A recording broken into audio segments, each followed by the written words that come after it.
शिवहाम्यंबाल समेत अम्बलवाणी शिवस्वामी मनोष उभयाति कैंकर्य पूजाम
அம்பத்தூர் காமராஜபுரத்தில் அருள் பாலித்துக் கொண்டிருக்கக்கூடிய சிவகாமி அம்பாள் உடன்முறை அம்பலவாணேஸ்வரர் ஆலயத்தின் ஆடி திருவிழாவப்பட்டது.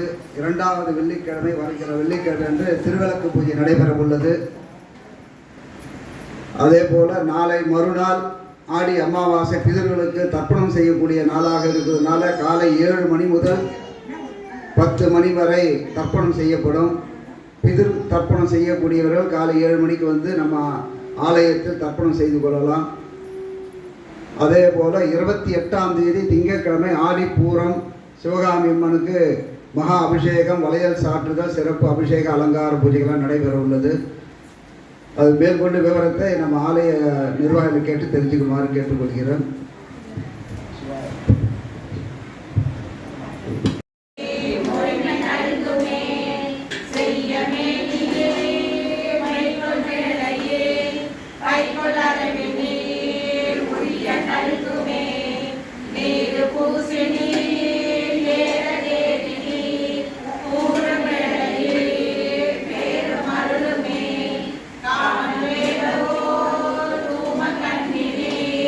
Nam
பழமை வாய்ந்த சிவன் கோவில்ல மெய்யடிகளுடைய அவருடைய உதவினால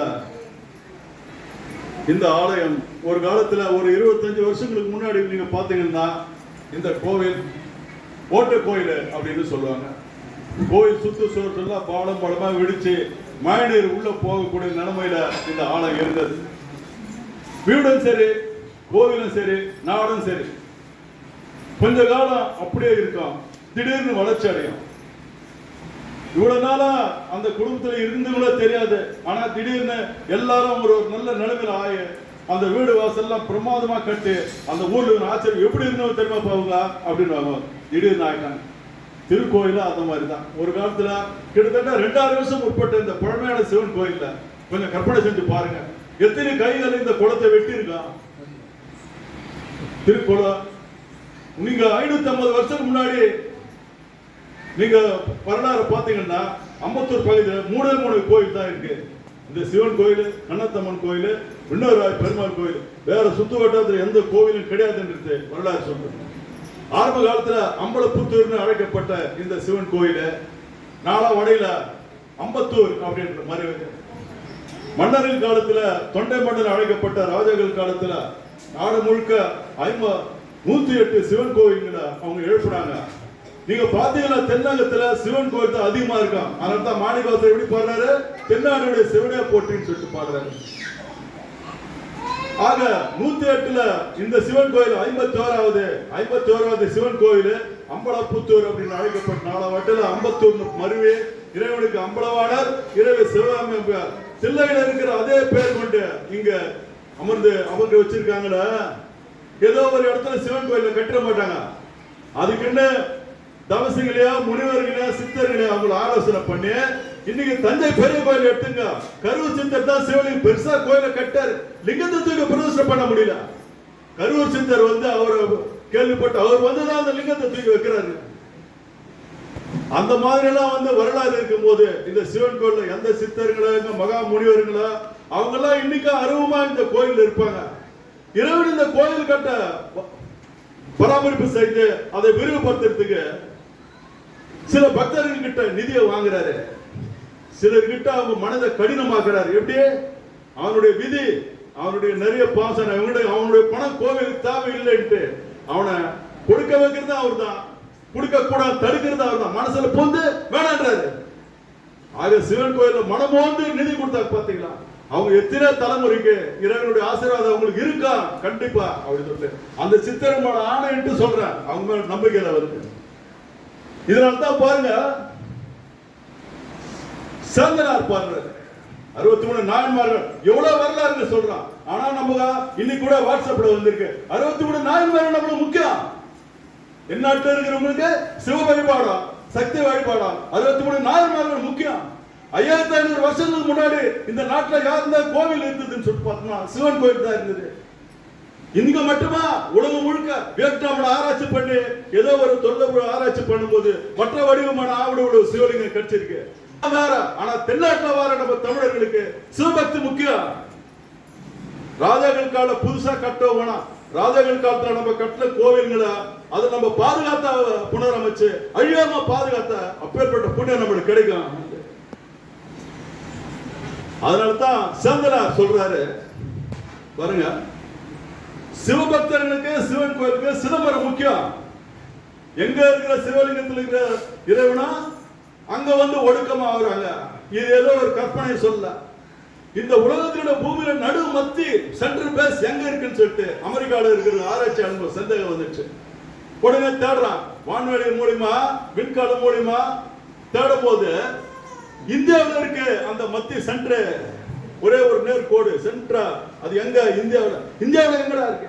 தமிழ்நாட்டுல எங்க இருக்கு? சிதம்பரத்துல. சிதம்பரத்துல எங்க?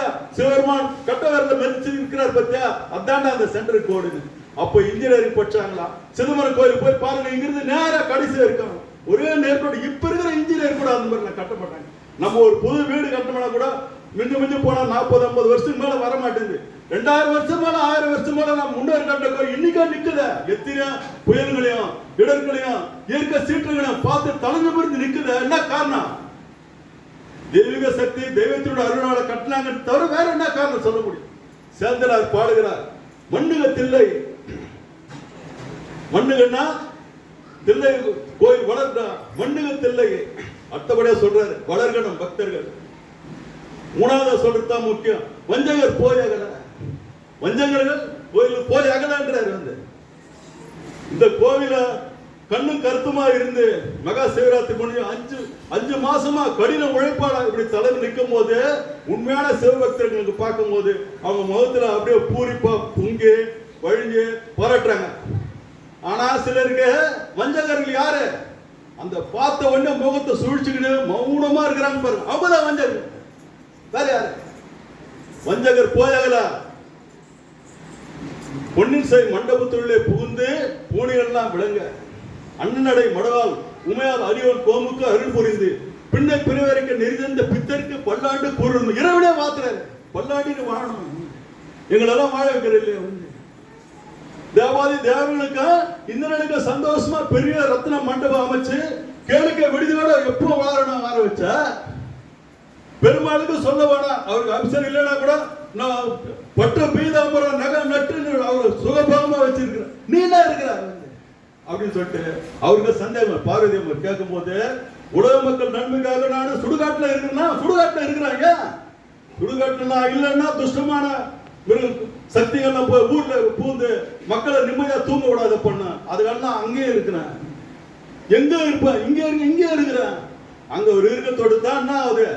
காளிகுட்டை இன்னைக்கு நீங்க வடநீலேஸ்வரர் போனீங்கன்னா காளியை ஜெயிக்கிறாரு. காளியை ஜெயிக்கிறன்னா இருக்கு தெரியுமா? எல்லாரும் நினைச்சுன்னு இருக்கிறாங்க, வந்து ஆண் அடிமைப்பட்டுலாம் பெண்ணை அடிக்க ஆடுறான். உண்மையிலே இல்ல, இறைவனுக்காக வேண்டிய அவங்க மௌனம், அவங்க அடங்கி போறாங்க. வேணுன்னு எழுந்தாங்கன்னு என்ன ஆகும்? யாராலுமே அடக்க முடியும். அதான் காளி இருக்கு. அந்த காளியை அடிக்க உலக நன்மைக்காக அவங்க வடக்கிறா மாணிக்கவாசரோட பாட்டினைகள்லாம் வந்து உலக ஜனங்களுக்கெல்லாம் காளிக்கு ஊனாயிடும் சாயோட சொல்லிட்டு பாட்டு வரும். நங்கா இதென்ன தவம் கோலம் வந்து குதிரை இருக்குது, யானை இருக்குது, பரிமாயம் இருக்குது, இடபம் போய் ஏறாரு, இதுதான் எனக்கு ஏன் வேண்டின்னு சொல்லி சொல்றாரு. அதுக்கு சொல்றாங்க அந்த அம்மா வந்து முப்பொருங்களை அவர் எரிக்கும் போது திருமால் தான் இடபமா வந்து தாங்கினா, அது உனக்கு தெரியுமா அப்படின்னு கேக்குறது தான் அர்த்தம். ஆக சிவன் கோயில்ல வளர்த்தா ஒரு சிறு நிதி கொடுக்குறதா நம்ம கையில பணம் வச்சு கண்ணுக்கு தெரியும், கண்ணுக்கு தெரிஞ்ச உதவி சேர்த்து வச்சு போனா தெரியாத நம்ம கடைசி வரைக்கும் நம்ம இறந்த பிறகு நம்மள சந்தனை காக்கக்கூடிய உதவி சிவன் கோயில நம்ம செய்யற உதவியா நம்ம கையால அவங்க தொண்டு செய்யறதா பண உதவி நம்மளால முடிஞ்சதை செய்யறத வந்து மகாகவி சுப்பிரமணிய பாதிரியா பாடுறாரு.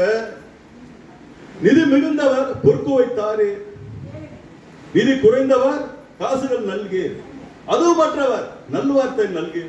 எதுவும் இல்லை, நல்வார்த்தை சொல்லு போதான், அதுக்கு மேல வேணாம். ஆனா அந்த கோயில கட்டி முடிச்சு ஒவ்வொரு சோதனை போராட்டம் ஜெயிச்சு வரும்போது நல்வார்த்தை இந்த வார்த்தையை ஏன் நான் சொல்றேன்னா குதர்க்கமான கேள்விகளை கேட்டு எங்க மனசை புண்படுத்தினாங்க. நிதி கொடுக்குறவங்கள தடுக்கிற கொடுக்கலனால கவலை கிடையாது, அதை மன நோவ வைக்கிற நல்லதா இதே வந்து கேலி கிண்டலம் பண்றது எல்லாத்தையும் சார்ந்து இறைவனம் பக்கம் இருக்க தொட்டு நம்மளுக்கு தான் பயம் வந்து. அதனால தான் மண்ணுக தில்லை வளகடம் பக்தர்கள் வஞ்சகர் போயகட பொன்னின் செய் மண்டபத்தில் புகுந்து புறவனெல்லாம் விளங்க அண்ணனடை மடவார் உமையன் கோமுக்கு அருள் புரிந்த பின்னை பெரியவர்க்கு நெறிந்த பிற்கற்க பல்லாண்டு கூடுதுவேன்னு சொல்லிட்டு செந்தனா சொல்லி அந்த பாட்டை சொல்லி என்னுடைய முடிக்கிறேன். நன்றி, வணக்கம்.